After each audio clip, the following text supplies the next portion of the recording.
Okay, welcome. We are back in our Bible study series, John or Lazarus, who wrote the fourth gospel.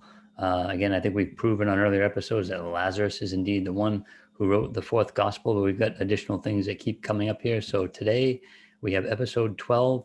We're going to look at Eleazar the priest and Lazarus, and this is going to be a comparison with Numbers chapter 19 and the fourth gospel, chapter 19. So that's easy to remember there. Chapter 19 of both those books, Numbers and the Fourth Gospel.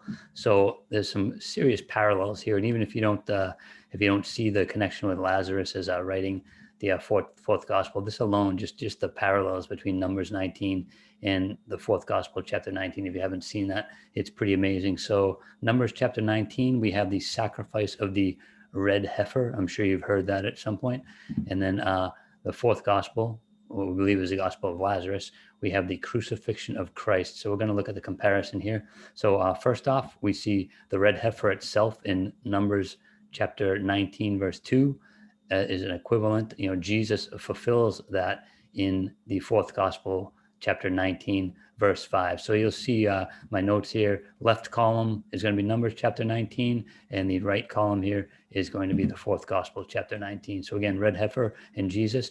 Second of all, and not most importantly in the prophecy, obviously the most important thing is that Jesus has fulfilled these things. But as far as our study goes regarding Lazarus, this is unique in our study. This is a key here. We have Eleazar the priest is present at the sacrifice of the red heifer, and we have Lazarus present at the crucifixion scene in the fourth gospel. That is the beloved disciple. So Eleazar in Hebrew, don't miss this. Eleazar in Hebrew actually is Lazarus. It's the same name. One is in Hebrew.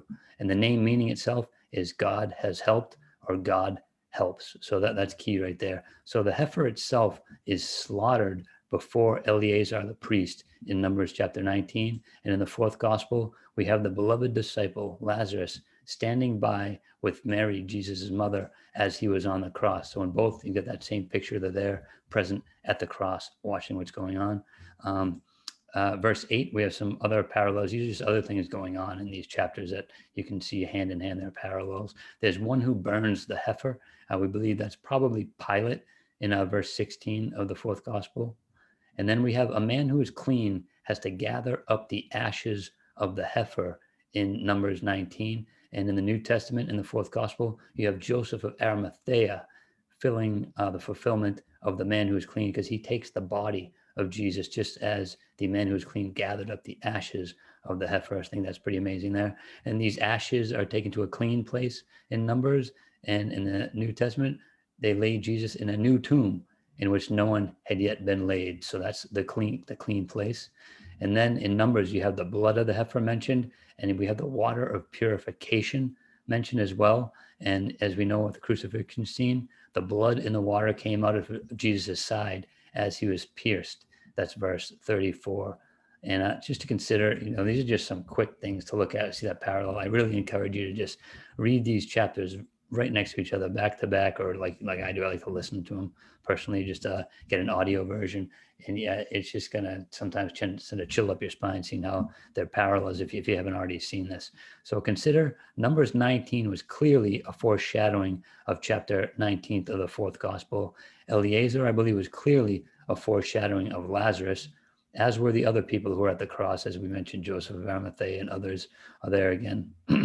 So what does this mean for us today? The most important thing, Christ has accomplished our salvation at the cross. That prophecy regarding Numbers chapter 19 has been fulfilled.